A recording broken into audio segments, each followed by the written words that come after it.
آج کے لیے جب موضوع کا انتخاب کرنا تھا تو میں نے اس پوری فہرست کو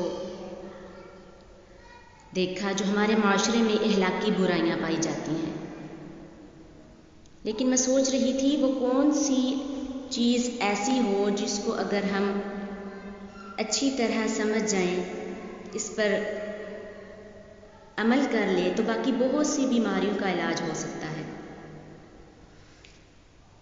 کیا آپ بتا سکتے ہیں وہ کون سی ایسی بیماری ہے یا وہ کون سا ایسا مرض ہے، کون سی ایسی بد اخلاقی ہے یا خرابی ہے جو باقی تمام برائیوں کو جنم دیتی ہے؟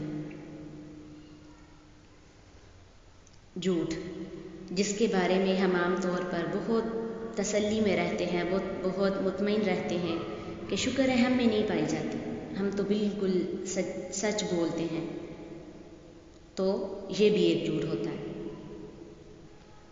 جھوٹ کے بارے میں ہم سب کو بچپن سے بتایا جاتا ہے، ہم خود بھی پڑھتے ہیں، سنتے ہیں، لیکن پھر بھول جاتے ہیں۔ جھوٹ صرف وہ نہیں ہوتا جو جان بوجھ کر بولا جاتا ہے، بلکہ وہ بھی ہوتا ہے جو ناسمجھی میں بولا جاتا ہے، نادانی میں بولا جاتا ہے۔ اور آپ کو پتہ ہے کہ یہ منافقت کی سب سے بڑی علامت ہے، سب سے بڑی برائی ہے، جس کی وجہ سے ہم اور بہت سی برائیوں کا شکار ہو جاتے ہیں۔ اس لیے میں نے مناسب سمجھا کہ جھوٹ کے بارے میں ہم اپنے آپ کو یاد دہانی کروائیں، کیونکہ یہ بہت خطرناک بیماری ہے جو انسان کے اندر رچ بس جاتی ہے۔ بہت مشکل ہوتا ہے اس بیماری کو انسان کے اندر سے نکالنا، اور اس کے ہماری زندگیوں میں بہت برے اثرات جو ہیں وہ مرتب ہوتے ہیں۔ سب سے پہلے جھوٹ کی لغوی تعریف دیکھیں۔ عربی میں جھوٹ کے لیے کیا لفظ بولا جاتا ہے؟ کاذبہ یا کذب۔ کاف زال با اس کا روٹ ورڈ ہے، مادہ ہے، اور یہ صدق کا اپوزٹ ہوتا ہے۔ کاذبہ کا معنی ہوتا ہے جھوٹ بولنا، یعنی جان بوجھ کر غلط خبر دینا۔ اس کا دوسرا معنی ہوتا ہے دوسرے کو دھوکہ دینا، اس کو چیٹ کرنا۔ اسی طرح کاذبہ سے جب کذبہ بولا جاتا ہے باب تفعیل کے وزن پر، تو اس کا معنی ہوتا ہے کسی کو جھوٹا بنانا، کسی کی تکذیب کرنا، جھوٹ کی طرف کسی کی نسبت کرنا۔ جو انسان جھوٹا ہوتا ہے وہ ایک تو خود جھوٹ بولتا ہے تو اور دوسروں کو بھی جھوٹا بناتا ہے، انہیں جھوٹا ثابت کرنے کی کوشش کرتا ہے، کیونکہ جب وہ خود کسی چیز کو صحیح طور پر محسوس نہیں کر رہا تو جب دوسرا اس کو درست بات بتاتا ہے تو وہ اس کو جھوٹا ثابت کر دیتا ہے۔ جیسے مشرکین مکہ نے رسول اللہ صلی اللہ علیہ وسلم کو اگرچہ صادق و امین مانا، لیکن ان کے کلام کو جھٹلا دیا، ان کی نبوت کو، ان کی باتوں کو کیا کیا؟ جھٹلا دیا، اس کی تکذیب کی، کیونکہ وہ تو اپنے آپ کو بالکل صحیح سمجھ رہے تھے اور معاملے کی حقیقت کو نہیں جانتے تھے۔ لہٰذا جو کچھ بھی نبی صلی اللہ علیہ وسلم نے ان کو دیا انہوں نے نہیں مانا، اس کی تکذیب کی، جھٹلا دیا۔ اب صادق ہونا، سچا ہونا، سچائی کے تلاش میں رہنا، سچائی سے محبت ہونا، یہ ایمان کی علامت ہے۔ جب سچ سامنے آ جائے تو فوراً اس کو مان لینا صدیق ہونے کی علامت ہے۔ جیسے حضرت ابوبکر صدیق رضی اللہ عنہ، انہوں نے اس معاملے میں کسی بھی قسم کا کوئی تردد نہیں کیا، سچ کو فوراً مان لیا۔ رسول اللہ صلی اللہ علیہ وسلم کے بارے میں کیا آتا ہے؟ والذی جاء بالصدق وصدق بہ، وہ جو سچ لایا اور اس نے سچ کی تصدیق کر دی۔ جو شخص جھوٹا ہوتا ہے جھوٹ کو پسند کرتا ہے، وہ ہر چیز کو اپنے مطابق دیکھتا ہے، ان کی حقیقت کے بارے میں نہیں دیکھتا۔ وہ صرف اتنا ہی نہیں کرتا کہ وہ صرف خود دھوکے میں ہوتا ہے، بلکہ وہ دوسروں کو بھی جھوٹ پر آمادہ کر رہا ہوتا ہے۔ وہ دوسروں کو بھی کنونس کرتا ہے کہ آپ بھی جھوٹ بولیں، آپ بھی سب جو ہے میرے پیچھے چلے، جس راستے پر میں چل رہا ہوں آپ بھی چلیں۔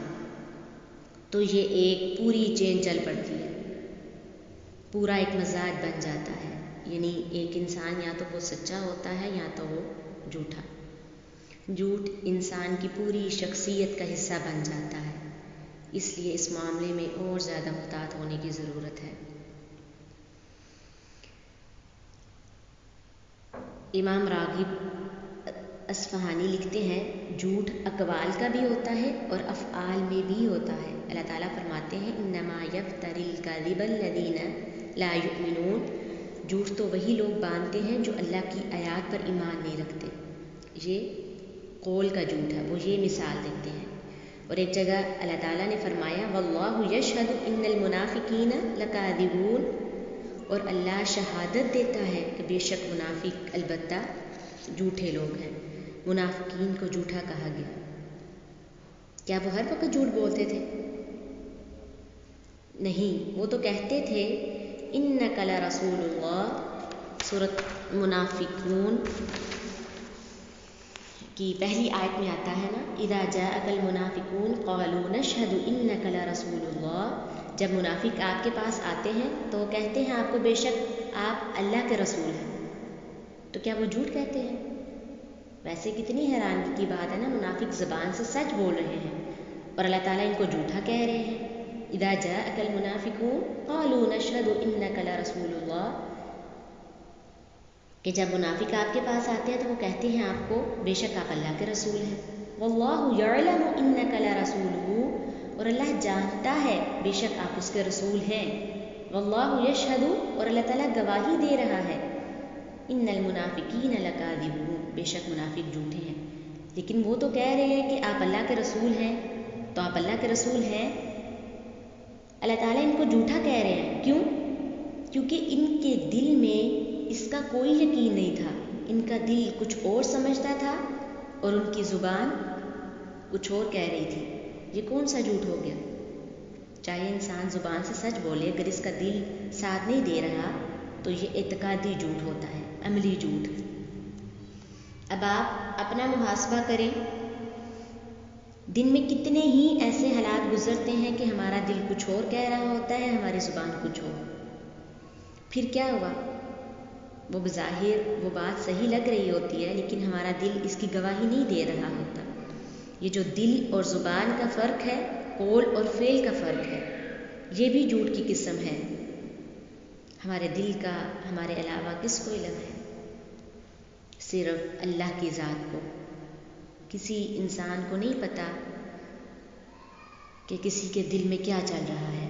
تو امام راغب نے جو مثال دی ہے اعتقادی جھوٹ کی، وہ یہی ہے کہ منافقین آپ کے سامنے آ کر ایمان کا ڈنڈورا پیٹتے ہیں، آپ کو رسول مانتے ہیں، لیکن اللہ تعالیٰ ان کی باتوں کو بالکل قبول نہیں کرتے. تو اس میں ڈرنے کی بات ہے نا، ہمیں اپنے آپ کے بارے میں ڈرنا چاہیے نا. اب جھوٹ کی اصطلاحی تعریف.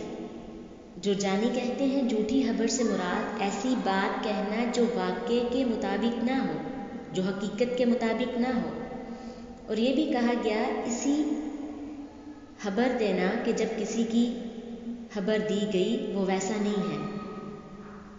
کہ ایسی خبر دینا کہ جب کسی جو خبر دی جا رہی ہے، جس کے بارے میں دی جا رہی ہے، وہ انسان ویسا نہیں ہے. یعنی اب آپ نے کسی کے بارے میں ایسی بات کہی، وہ ویسا ہے نہیں، آپ اپنے خیال میں اس کو ویسا بنا رہے ہیں، کہہ رہے ہیں. مثلاً آپ کسی کے بارے میں کچھ کہتے ہیں جو حقیقت پر مبنی نہیں ہوتا. جیسے کہ آپ کا اپنی ٹیچر یا پروفیسر اپنے باس کے سامنے ان کی جھوٹی تعریف کر دینا، صرف دنیاوی فائدوں کے لیے، ان کو خوش کرنے کے لیے. یعنی ہمیں اپنے سے بڑوں کا ادب کرنا چاہیے، عزت کرنی چاہیے، لیکن ہم کیا کرتے ہیں؟ دوسروں کو خوش کرنے کے لیے ایکسٹرا ان کی تعریف کر دیتے ہیں، جبکہ ہمارے دل میں ایسا کچھ نہیں ہوتا ان کے بارے میں. ٹھیک ہے؟ یا جیسے ہمیں کسی کی کال آتی ہے تو ان کو خوش کرنے کے لیے ہم کہتے ہیں او آپ نے کال کر لی، میں تو آپ کو کال کرنے والی تھی، آپ کو ہی یاد کر رہی تھی. حالانکہ ایسا کچھ نہیں ہوتا. تو صرف کیا کرتے ہیں؟ کسی کو خوش کرنے کے لیے غلط بیانی سے کام لینا. حالانکہ اگر آپ یہ بات نہیں بھی کہیں تو کیا فرق پڑے گا؟ وہ غصہ تو نہیں کرے گا نا. کوئی فرق نہیں پڑے گا، آپ کے جھوٹ میں اضافہ ہوگا۔ آپ دوسروں کو خوش کرنے کے لیے ایسا بھی بول سکتے ہیں نا کہ آپ کا شکریہ، آپ نے ہمیں یاد کیا، میں مصروفیت کی وجہ سے آپ کو کال نہیں کر سکی، میں بہت خوش ہوئی کہ آپ کی کال آئی، اگر آپ واقعی خوش ہوئے۔ ایک اور مثال دیکھیے، یہ ہمارے اندر یہ چیزیں ساری پائی جاتی ہیں۔ یا پھر اگر کوئی بیمار ہے، اسے ایک نارمل سا فیور ہے یا زکام ہے یا پھر کوئی اور نارمل سی بیماری ہے، تو کیا کرتے ہیں ہم؟ بڑھا چڑھا کر پیش کرتے ہیں، کسی ریلیٹیو کے سامنے یا اپنی ٹیچر پروفیسر کے سامنے اسے بڑھا چڑھا کے پیش کر دیتے ہیں کہ ہم تو اتنے بیمار تھے کہ اٹھ نہیں سکے، چل نہیں سکتے تھے، اس لیے کلاس جو ہے وہ نہیں اٹینڈ کر سکے۔ یا پھر ہمیں کسی کی کال ہے تو ہم اپنی آواز کو اتنی مشکل سے نکالتے ہیں کہ دوسرے کو لگے کہ واقعی ہی یہ جو شخص ہے بہت بیمار ہے، اسے بولا ہی نہیں جا رہا، حالانکہ ایسا نہیں ہوتا۔ حقیقت ایسی نہیں ہوتی کہ وہ بیماری میں بات نہیں کر سکے یا چل نہیں سکتے تھے، تو ہم بات کو بڑھا چڑھا کر پیش کر دیتے ہیں۔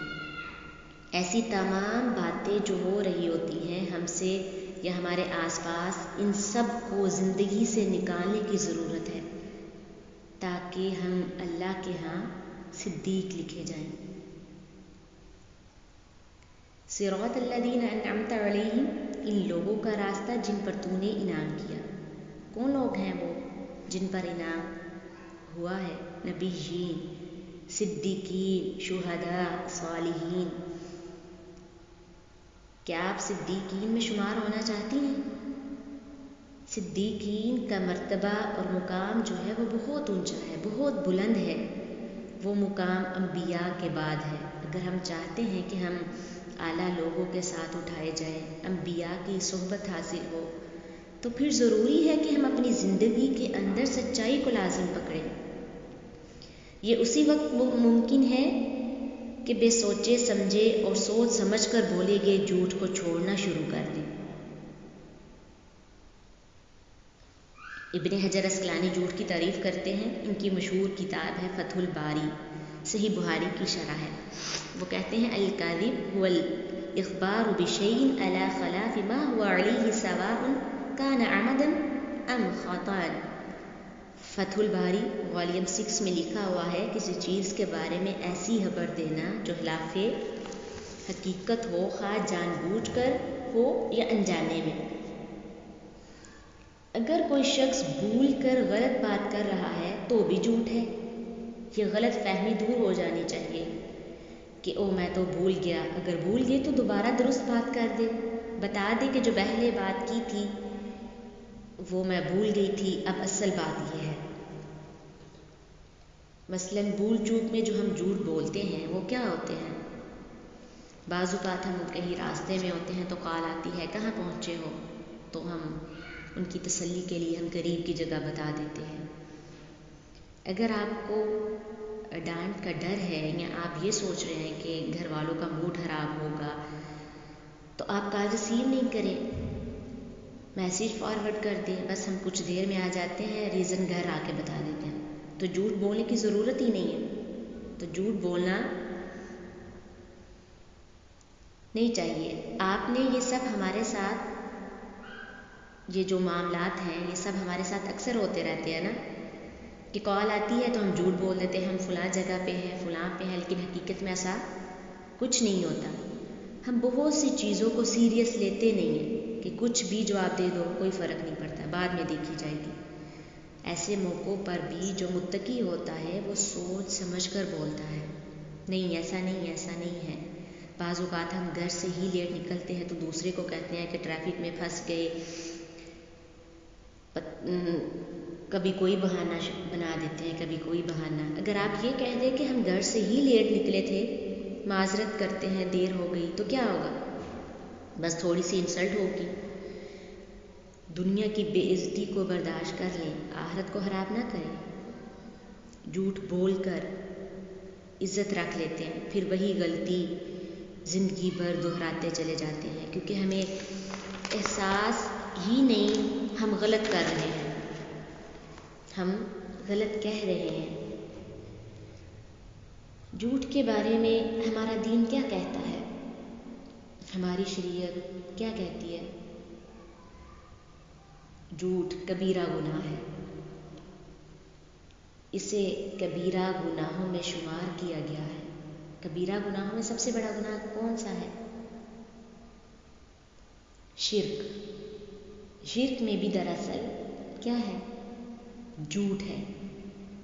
اللہ تعالیٰ کو نہ ماننا کفر ہوتا ہے، یہ بھی فرق یاد رکھیے ورنہ غلط بیانی ہو جائے گی۔ شرک اللہ کے سوا کسی اور کو معبود سمجھنا، یعنی کسی اور کو اللہ کے برابر قرار دینا۔ تو کیا کوئی اس کائنات میں اس جیسا ہے؟ کوئی نہیں ہے۔ تو جب ہم کسی کو بھی اللہ کے برابر قرار دیتے ہیں تو پھر یہ کیا ہو جاتا ہے؟ بہت بڑا جھوٹ ہو جاتا ہے۔ جیسے ہم نے ولیوں کی، پیروں کے دربار بنا رکھے ہیں، ان پر چڑھاوے چڑھاتے ہیں، ان سے دعائیں مانگتے ہیں اور کہتے ہیں یہ ہماری باتیں سن رہے ہیں، یہ ہماری باتیں، ہمارے دعائیں اللہ تعالیٰ تک پہنچائیں گے، جبکہ وہ سن نہیں سکتے۔ تو یہ جھوٹ ہی ہے نا۔ پھر اس کے بعد سب سے بڑا جھوٹ اللہ اور اس کے رسول پر جھوٹ باندھنا۔ خیال رکھیے کہ آپ سب دین کے پڑھنے والے ہیں، جاننے والے ہیں، دین کے طالب علم ہیں، اس لیے اس معاملے میں بہت زیادہ محتاط ہونے کی ضرورت ہے۔ یہ جھوٹ بھی ہے اور کفر بھی ہے۔ ہم کبھی کبھار آپس میں بات کرتے ہوئے جھوٹی بات اللہ کی طرف منسوخ کر دیتے ہیں، حالانکہ ہمیں پتہ نہیں ہے، ہمارا مطالعہ اتنا نہیں ہے، ہم قرآن و حدیث کے اتنا مطالعہ نہیں رکھتے، لیکن پھر بھی ہم کہہ دیتے ہیں کہ فلاں حدیث میں ایسا ہے، جبکہ وہ ہمارا قول خود ہی ہوتا ہے۔ اب یہ کہ جھوٹ بولتا کون ہے؟ منافق۔ منافق جھوٹ بولتا ہے۔ اور کون جھوٹ بولتا ہے؟ مشرک جھوٹ بولتا ہے، کافر جھوٹ بولتا ہے۔ کیسے؟ کافر کا جھوٹ کیا ہوتا ہے؟ اللہ کی ذات کا انکار کر دیتا ہے۔ کفر بھی ایک جھوٹ ہے۔ اور کون جھوٹ بولتا ہے؟ منافق۔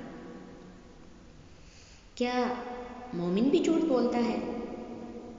بہت سے لوگ ایمان کا دعویٰ کرتے ہیں، لیکن اس کے ساتھ ساتھ وہ سچائی کو اہمیت نہیں دیتے۔ قرآن مجید میں اللہ تعالیٰ فرماتے ہیں، سورۃ نحل آیت نمبر 105، انما یفتری الکاذب الذین لا یؤمنون بآیات اللہ واولئک هم الکاذبون۔ جھوٹ تو وہی لوگ باندھتے ہیں جو اللہ کی آیات پر ایمان نہیں رکھتے، اور وہی لوگ اصل میں جھوٹے ہیں۔ جب کوئی شخص اللہ تعالیٰ کی کسی بات پر، کسی آیت پر ایمان نہیں رکھتا، چاہے وہ ایک آیت ہو، وہ بھی جھوٹا ہے، وہ بھی جھوٹ بول رہا ہے۔ ایک آیت کا انکار بھی کفر ہو جاتا ہے۔ چاہے ہم پورے قرآن پر ایمان رکھتے ہیں، پورے قرآن کو مانتے ہیں، اور ہم کہہ دیتے ہیں کہ یہ فلاں آیت ہے، مجھے اس کی سمجھ نہیں آ رہی، اس کا کیا معنی ہے، مفہوم ہے، میں اس کو نہیں مانتی، تو ہم آیت کو جھٹلا دیتے ہیں نا۔ تو جھوٹ بولنا اور جھٹلانا دونوں ایک دوسرے کے رشتہ دار ہیں، دونوں ایک دوسرے کے ساتھ ایک خاندان بنائے ہوئے ہیں۔ پھر یہ ہے کہ اللہ تعالیٰ کی صرف آیات نہیں، اللہ تعالیٰ کی جو نشانیاں ہیں، جو بیان کی گئی ہیں، یا جو نبی صلی اللہ علیہ وسلم نے بعض چیزوں کے بارے میں نشانیاں بیان کی ہیں، ان کو جھٹلانا بھی اسی کیٹیگری سے تعلق رکھتا ہے۔ رسول اللہ صلی اللہ علیہ وسلم کے نزدیک جھوٹ سب سے بری عادت تھی۔ حضرت عائشہ رضی اللہ عنہ بیان فرماتی ہے، جھوٹ سے بھر کر کوئی عادت رسول اللہ صلی اللہ علیہ وسلم کے نزدیک بری نہ تھی۔ ایک دوسری روایت میں ہے، رسول اللہ صلی اللہ علیہ وسلم کے صحابہ کے نزدیک زیادہ نفرت و بغض والی نہ تھی۔ کوئی شخص جب آپ کے سامنے جھوٹ بولتا تو آپ کا رویہ اس کے بارے میں بدلا رہتا، حتیٰ کہ معلوم ہو جاتا اس نے توبہ کر لی ہے۔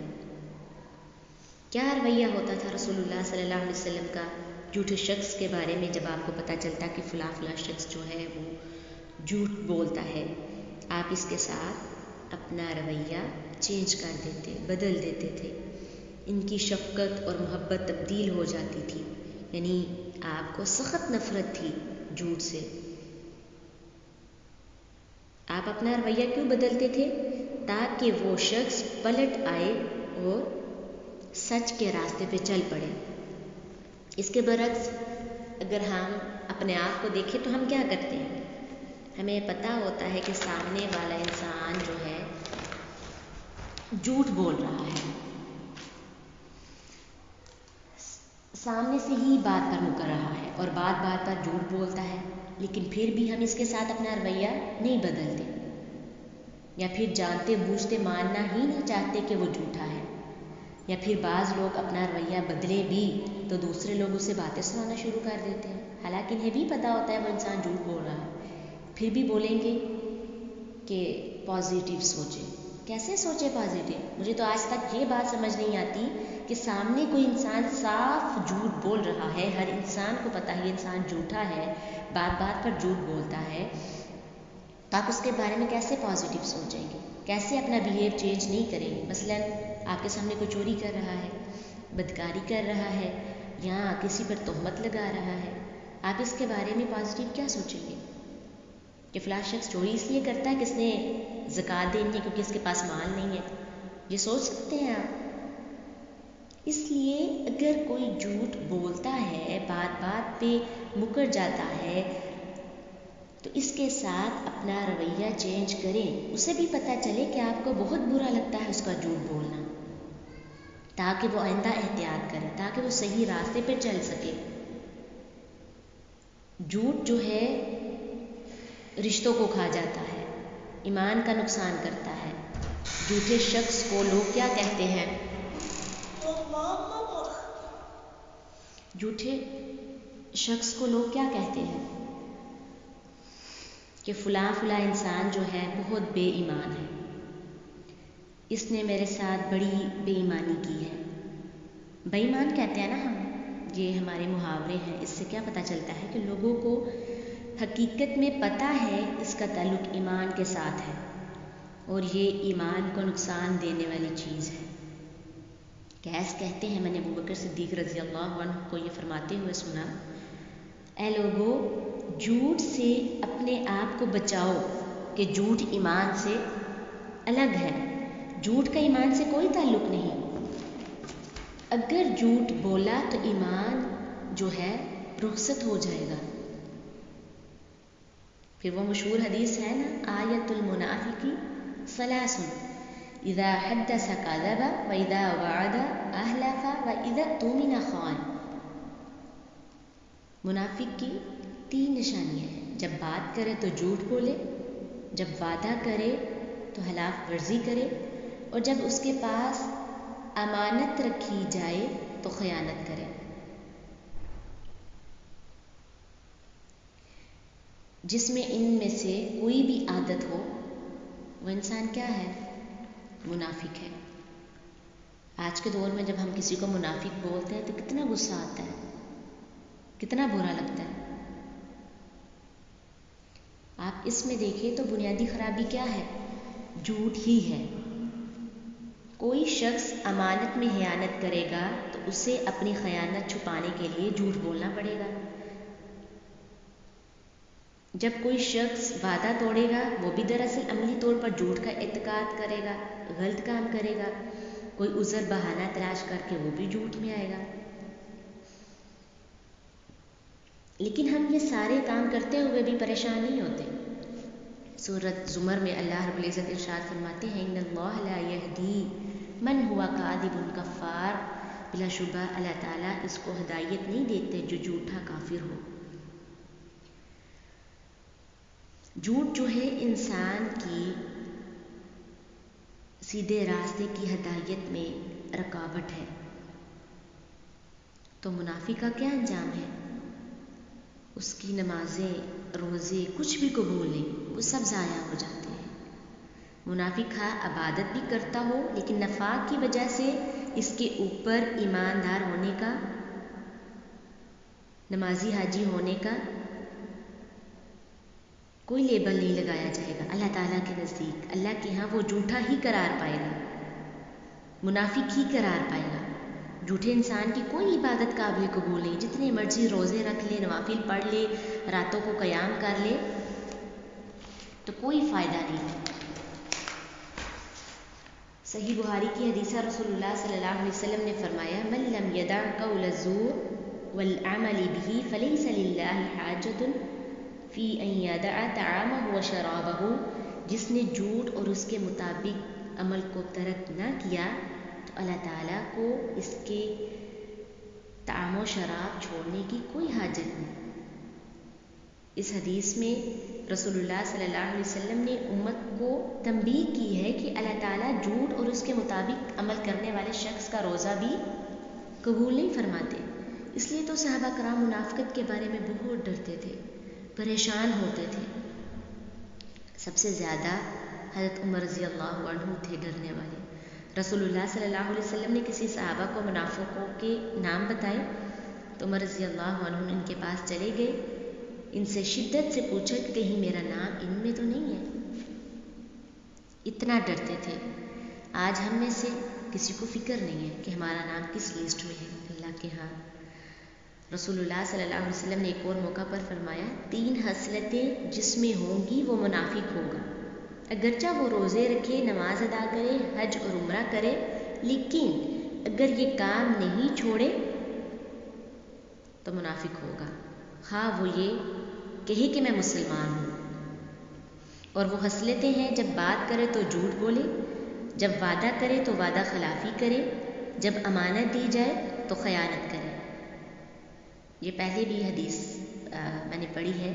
بس ایک حدیث ہے جس میں منافق کی 4 خصلتوں کا ذکر ہے، باقی جتنی بھی احادیث ہیں ان سب میں منافق کی 3 خصلتوں کے بارے میں آتا ہے۔ امام غزالی نے ان 3 علامات کے ذکر کرنے کی حکمت بیان کی ہے۔ صرف انہی 3 علامات کے ذکر کرنے کی حکمت یہ ہے کہ یہ دیگر بری خصلتوں کی نشاندہی کرتی ہے، کیونکہ دین کی جو اساس ہے 3 چیزوں پر ہے: قول، عمل اور نیت۔ رسول اللہ صلی اللہ علیہ وسلم نے جھوٹ کے ذریعے قول کی خرابی، خیانت کے ذریعے عمل کی خرابی اور وعدہ خلافی کے ذریعے نیت کی خرابی کی نشاندہی فرمائی ہے۔ یہ بھی یاد رکھیں، جھوٹ اور سچ جو ہیں وہ اکٹھے نہیں ہوتے۔ مسند احمد کی روایت ہے، رسول اللہ صلی اللہ علیہ وسلم نے فرمایا، کسی دل میں جھوٹ اور سچ جمع نہیں ہو سکتے۔ اس سے پتہ یہ چلتا ہے کہ سچا بننے کے لیے ہمیں مسلسل اپنے دل پر نظر رکھنی ہوگی، اپنی سوچوں پر، اپنے خیالات پر، اپنے اندر پر کہ اندر کیا لاوا پک رہا ہے، اندر ہم کیا سوچ رہے ہیں، ہماری اندرونی حالت کیا ہے، کیونکہ وہ ٹھیک ہوگی تو زبان بھی سچی ہو جائے گی اور معاملات بھی سچے اور کھڑے ہو جائیں گے۔ اب جھوٹ جو ہے وہ ایک بد اخلاقی بھی ہے۔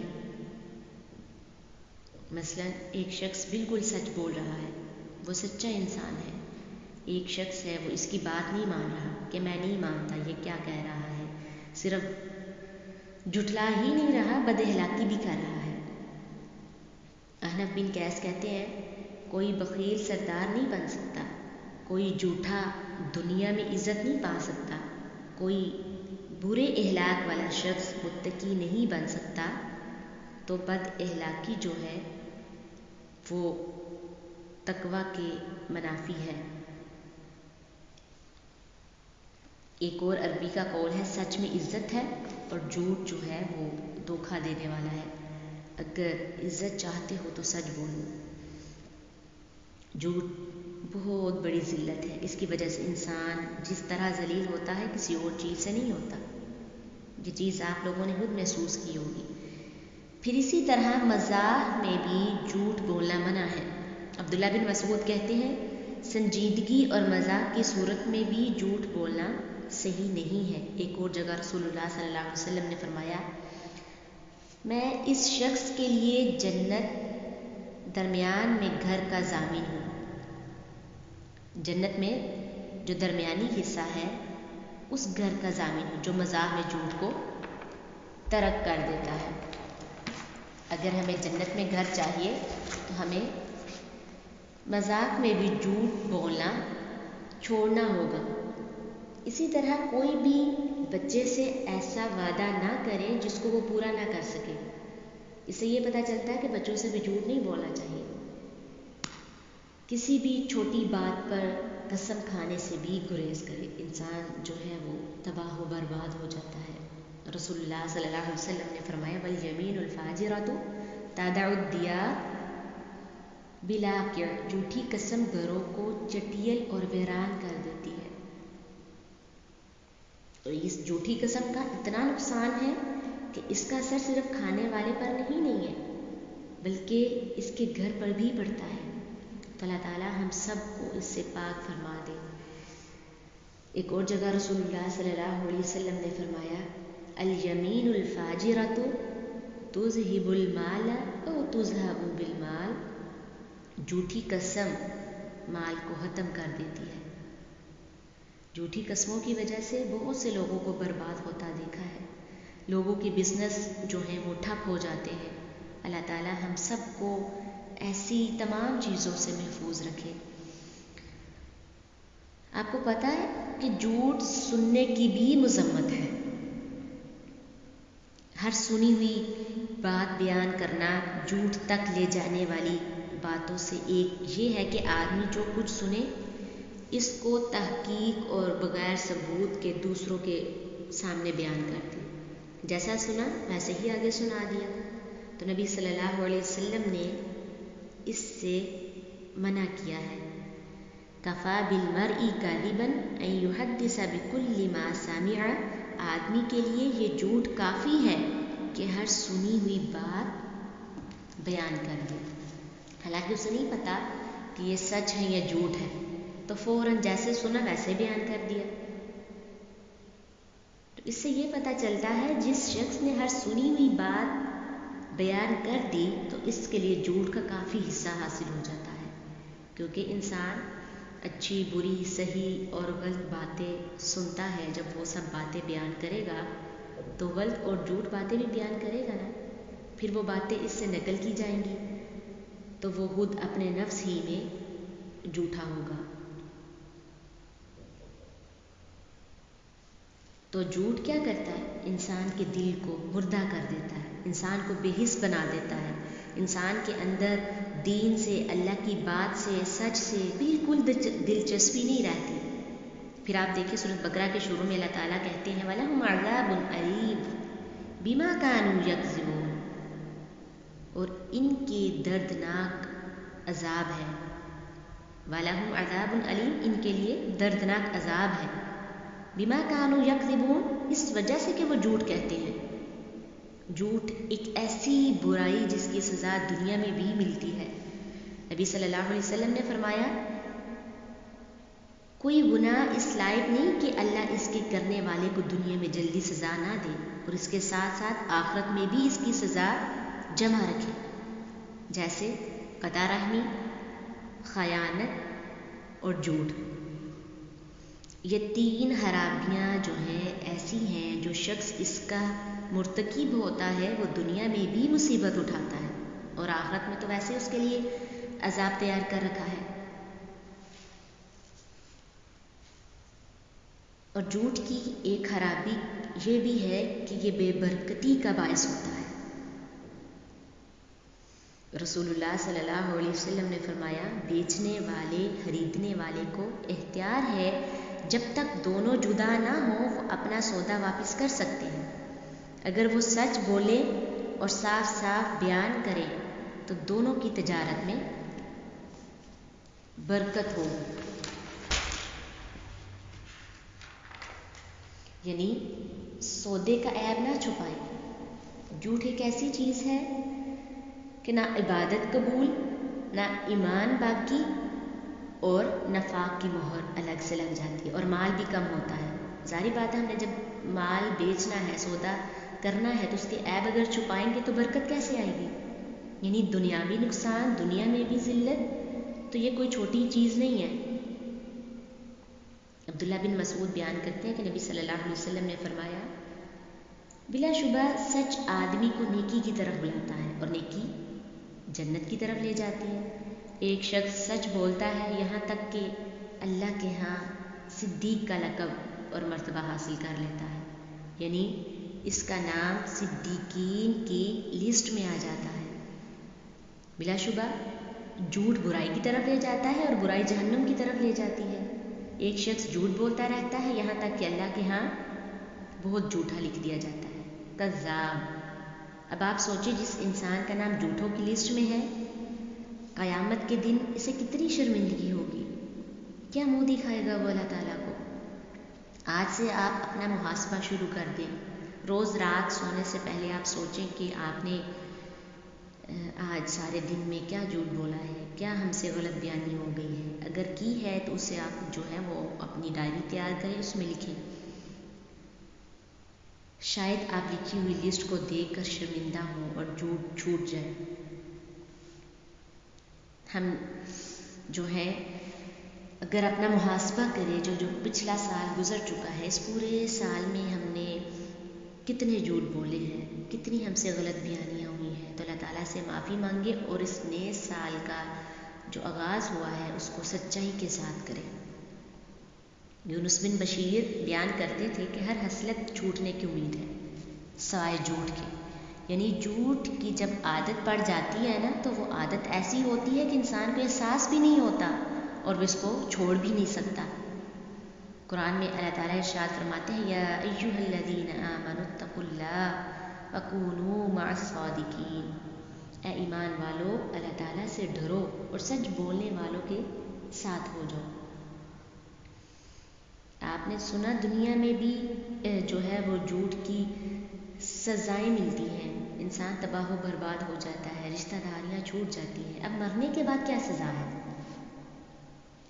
رسول اللہ صلی اللہ علیہ وسلم نے فرمایا، میں نے آج رات دیکھا میرے پاس دو آدمی آئے، انہوں نے میرے ہاتھ تھام لیے اور وہ مجھے ارض المقدس بیت المقدس کی طرف لے گئے۔ وہاں کیا دیکھتا ہوں، ایک شخص بیٹھا ہوا ہے اور ایک شخص کھڑا ہے اور اس کے ہاتھ میں لوہے کا ایک انکڑا ہے، جیسے کینچی ہوتی ہے نا لوہے کی، جیسے وہ بیٹھنے والے کے جبڑے میں ڈال کر، یعنی جو کھڑا ہے وہ بیٹھنے والے کے جبڑے میں ڈال کر یہاں اس کے سر کے پیچھے تک چیر دیتا ہے۔ استغفر اللہ، یہ بخاری کی روایت ہے۔ پھر دوسرے جبڑے کو کرتا ہے، پہلے ایک کے ساتھ کرتا ہے پھر دوسرے کے ساتھ، جتنی دیر میں دوسرے کے ساتھ کرتا ہے پہلا ٹھیک ہو جاتا ہے، پھر دوبارہ وہ پہلے کو کرتا ہے۔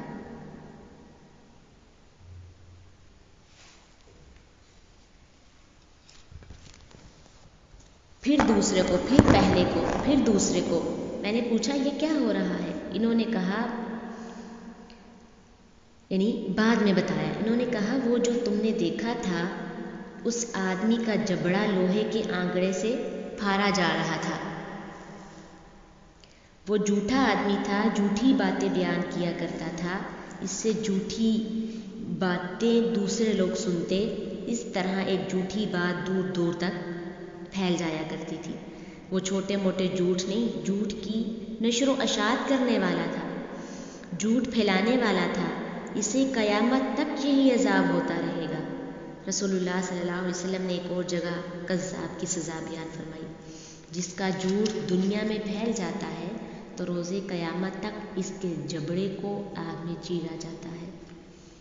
گناہ کرنے والے اعضاء کو سزا دی گئی اور وہ اس کا منہ ہے جس کے ذریعے وہ جھوٹ بولتا تھا، اور یہ سزا اس کو قیامت قائم ہونے تک ملتی رہے گی۔ استغفر اللہ۔ تو آج کل انٹرنیٹ کا دور ہے، تو ایک وقت میں ہم بات لاکھوں کروڑوں لوگوں تک پہنچا سکتے ہیں۔ اس میں زیادہ احتیاط کی ضرورت ہے کہ غلط بیانی نہ کی جائے، صرف سچ ہی کو عام کیا جائے۔ پھر یہ کہ قیامت کے دن اللہ تعالیٰ کے شدید ناراضگی ہوگی۔ ایک اور بہت بڑا نقصان کہ اللہ تعالیٰ کی ناراضگی، 3 لوگ ہوں گے جن کی طرف اللہ تعالیٰ دیکھے گا نہیں، بات نہیں کرے گا۔ نمبر 1 کون ہے؟ احسان جتلانے والا، کسی پہ نیکی کر کے سے بار بار بتلانے والا۔ دوسرا جھوٹی قسم کھا کر سودا بیچنے والا، اور تہبند کو ٹہنے سے نیچے لٹکانے والا، یعنی تکبر کا اظہار کرنے والا۔ قیس بن سعد کہتے ہیں کہ اگر میں نے یہ بات رسول اللہ صلی اللہ علیہ وسلم سے نہ سنی ہوتی کہ مکر اور دھوکہ آگ میں ہوں گے تو میں سب لوگوں سے زیادہ دھوکہ دینے والا ہوتا۔ آج کل کیا سمجھا جاتا ہے؟ جو سب سے زیادہ دھوکہ دے، فریب کرے، ان کے بارے میں کیا سمجھتے ہیں لوگ؟ اس کو برا سمجھتے ہیں نا؟ نہیں، برا نہیں سمجھتے، بڑے پیارے پیارے نام رکھ دیتے ہیں کہ یہ انسان بہت انٹیلیجنٹ ہے، بہت کانفیڈنس ہے، بہت سمارٹ ہے۔ اچھا، جھوٹے لوگ قیامت کے دن بھی جھوٹ بولیں گے، کیونکہ ان کو اتنی عادت پڑ گئی ہوگی کہ وہ کہیں سچ بول ہی نہیں سکتے۔ وَيَوْمَ نَحْشُرُهُمْ جَمِيعًا ثُمَّ نَقُولُ لِلَّذِينَ أَشْرَكُوا أَيْنَ شُرَكَاؤُكُمُ الَّذِينَ كُنتُمْ تَزْعُمُونَ ثُمَّ لَمْ تَكُونُوا فِتْنَتُهُمْ إِلَّا أَنْ قَالُوا وَاللَّهِ رَبِّنَا مَا كُنَّا مُشْرِكِينَ۔ جس دن ہم ان سب کو جمع کریں گے، پھر ہم ان سے لوگوں سے کہیں گے جنہوں نے شریک بنائے، کہاں ہے تمہارے وہ شریک جن کو تم گمان کرتے تھے؟ پھر ان کا فریب اس کے سوا کچھ نہ ہوگا، وہ کہیں گے اللہ کی قسم آپ ہمارا رب ہے، ہم شرک کرنے والوں میں سے نہیں، فوراً جھوٹ بول دیں گے۔ پھر قیامت کے دن ایسے شخص کی رسوائی ہوگی۔ رسول اللہ صلی اللہ علیہ وسلم نے فرمایا، قیامت کے دن کفار اور منافقین کو علی الاعلان سارے لوگوں کے سامنے بولا جائے گا اور کہا جائے گا، یہ وہ لوگ ہیں جنہوں نے اللہ پر جھوٹ باندھا تھا، سخت بے عزتی کی جائے گی ان کی جھوٹ کی وجہ سے، اتنا وہ جھوٹ بولتے ہیں دنیا میں۔ اب جھوٹ کی اقسام کو ہم تھوڑا سا دیکھ لیتے ہیں کہ کون کون سی اقسام ہم نے پڑھی ہیں اور کون سی رہ گئی ہیں۔ اللہ کے بارے میں جھوٹ، ایسا کرنے والا سب سے بڑا ظالم ہے۔ اور رسول اللہ پر جھوٹ باندھنا، یہ کہنا کہ فلاں حدیث میں یہ آیا ہے، فلاں پہ یہ آیا ہے، حالانکہ اس کو نہیں پتہ کہ کون سی حدیث میں کیا بات کی گئی ہے۔ پھر اس کے بعد لوگوں کے ساتھ جھوٹ بولنا، ہنسی مذاق میں جھوٹ۔ رسول اللہ صلی اللہ علیہ وسلم نے 3 مرتبہ فرمایا، ہلاکت ہے، ہلاکت ہے، ہلاکت ہے اس کے لیے جو لوگوں کو ہنسانے کے لیے جھوٹ بولے۔ پھر بچوں کے ساتھ جھوٹ بولنا۔ عبداللہ بن عامر کہتے ہیں، میری ماں نے مجھے بلایا، رسول اللہ صلی اللہ علیہ وسلم ہمارے گھر میں بیٹھے تھے، انہوں نے کہا ادھر آؤ میں تمہیں چیز دیتی ہوں، تو آپ صلی اللہ علیہ وسلم نے ان سے فرمایا تم نے کیا دینے کا ارادہ کیا ہے؟ تو انہوں نے کہا میں کھجور دوں گی۔ آپ صلی اللہ علیہ وسلم نے فرمایا اگر تم کچھ نہ دیتی تو تم پر جھوٹ کا گناہ لکھا جاتا۔ تو نقصان کیا ہے؟ بچے بھی جھوٹ بولنا شروع کر دیتے ہیں۔ ہم بچے سے اگر جھوٹ بولیں گے تو بچے یہ سیکھیں گے، جھوٹ بولنا شروع کر دیں گے، بات بات پر جھوٹ بولیں گے، پھر ان کا مزاج ہی جھوٹا ہو جائے گا۔ اس کے بعد جھوٹ کی ایک قسم جو آپ نے پیچھے سنی کہ سنی سنائی باتیں آگے سنانا۔ نیکسٹ جو ہے جھوٹ کی قسم کیا ہے؟ بغیر علم کے بات کرنا، نالج حاصل کیے بغیر دین کی باتیں کرنا، یہ ہمارے معاشرے میں بہت عام ہے۔ بغیر دلیل کے بات کرنا، قرآن میں آتا ہے فمن اظلم ممن افترى علی اللہ کذبا، اس سے بڑا ظالم کون ہے جو اللہ پر جھوٹ گڑے۔ پھر چیزوں کو جنرلائز کر دیتا، ایک شخص کی غلطی پورے خاندان کو بدنام کر دینا، یہ بھی بہت بڑی غلط بات ہے۔ مثلا کسی خاندان میں سب لوگ بہت اچھے ہیں، کوئی ایک بچہ ایسا نکل آتا ہے کہ اگر ہدایت دینا جو ہے ماں باپ کے بس میں ہوتا تو کیا نوح علیہ السلام سے اچھی تربیت کوئی اور کر سکتا ہے؟ نوح علیہ السلام سے بہتر تربیت ہم تو نہیں کر سکتے نا، وہ ایک پیغمبر تھے اور ان کا بیٹا کسی اور طرف چلا گیا، انہوں نے آخری دم تک اپنے بیٹے سے پیار سے بات کرنا نہیں چھوڑی۔ تو ہمارے معاشرے میں کیا ہوتا ہے؟ ہم لوگوں کو تانے دے دے کر مار دیتے ہیں، فلاں ہو تو بہت دیندار ہے اور اولاد کو دیکھو، اولاد کی تربیت نہیں کر سکا۔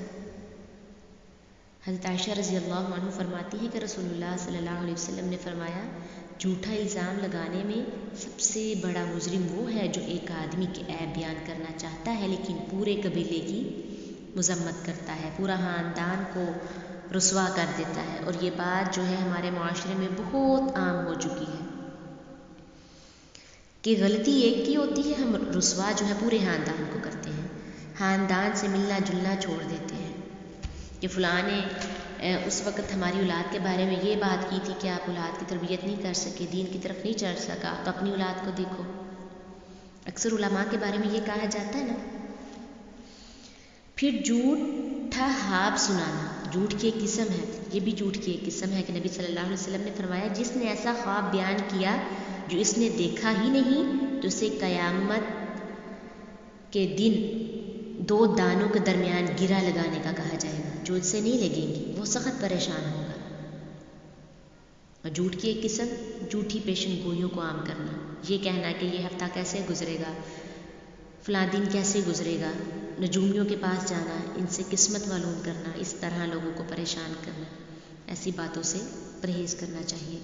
ایسے ہی معاملات میں جھوٹ، بدگمانی کرنا کہ یہ میرے سے یہ بات کر رہا ہے، شاید مجھے بے وقوف بنا رہا ہے، یا پتہ نہیں کیوں مجھے ایسے بول رہا ہے۔ نبی صلی اللہ علیہ وسلم نے فرمایا بدگمانی سے بچو، بدگمانی جو ہے سب باتوں سے جھوٹی بات ہے۔ اس میں آپ دیکھیں کہ بڑے بڑے شامل ہو جاتے ہیں، عالم، فاضل، نمازی، پرہیزگار، حاجی، بظاہر متقی لوگ بھی اس چیز میں بدگمانی میں ملوث ہو جاتے ہیں، تو اس سے بچنا بہت ضروری ہے۔ اب کھانے پینے کے معاملے میں جھوٹا تکلف، اسماء بنت یزید کہتی ہیں کہ نبی صلی اللہ علیہ وسلم کی خدمت میں ایک کھانا آیا اور آپ صلی اللہ علیہ وسلم نے ہمیں پیش کیا، ہم نے کہا کہ ہمیں بھوک نہیں، تو آپ صلی اللہ علیہ وسلم نے فرمایا جھوٹا اور بھوک کو جمع نہ کرو، یعنی جھوٹ اور بھوک کو جمع نہ کرو۔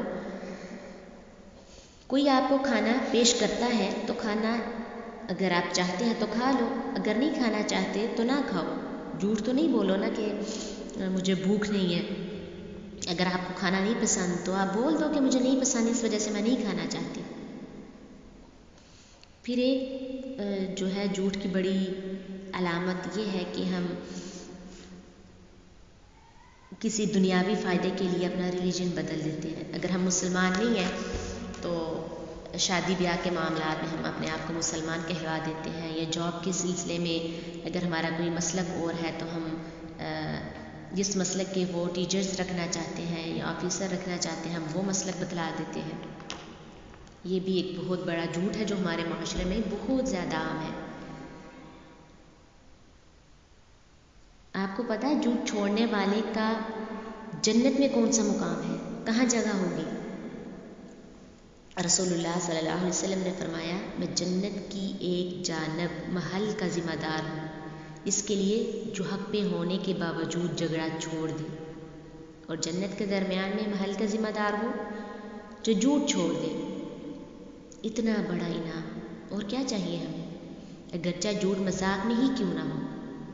ایسے شخص کے لیے مقام ہے اور جنت میں اعلیٰ منازل کے محل کا اس شخص کے لیے جو اپنے اخلاق کو عمدہ بنا لے۔ سلف صالحین بلال رضی اللہ عنہ کہتے ہیں کہ جب سے میں مسلمان ہوا ہوں آج تک کبھی ایک جھوٹ نہیں بولا۔ تو ہم کہاں سے شروع کریں اپنا محاسبہ کہ فلاں دن سے، فلاں مہینے سے، فلاں موقع سے جھوٹ نہیں بولا؟ کون دعویٰ کر سکتا ہے یہ؟ تو یہ فرق ہے ہم میں اور صحابہ کرام میں۔ عمر بن عبدالعزیز کہتے ہیں جب سے چادر باندھنی سیکھی ہے، یعنی ہوش سنبھالا ہے، اس دن سے آج تک کوئی جھوٹ نہیں بولا۔ تو چلے ہم آج سے سوچ لیں کہ یہ جاننے کے بعد میں آج سے بہت محتاط رہوں گی، مذاق میں بھی نہیں جھوٹ بولوں گی، اور بدگمانی میں بھی نہیں، اور سنی سنائی باتیں آگے نہیں کروں گی، اور پچھلے جو کچھ بھی ہم سے ہوا سب سے توبہ کروں گی۔ اللہ تعالی ہمارے دلوں کو ہدایت دے۔ اللہ سے دعا مانگی کہ ہم اپنے سارے گناہوں کا اعتراف کرتے ہیں تو ہمیں ہدایت دے۔ واخر دعوانا الحمد للہ رب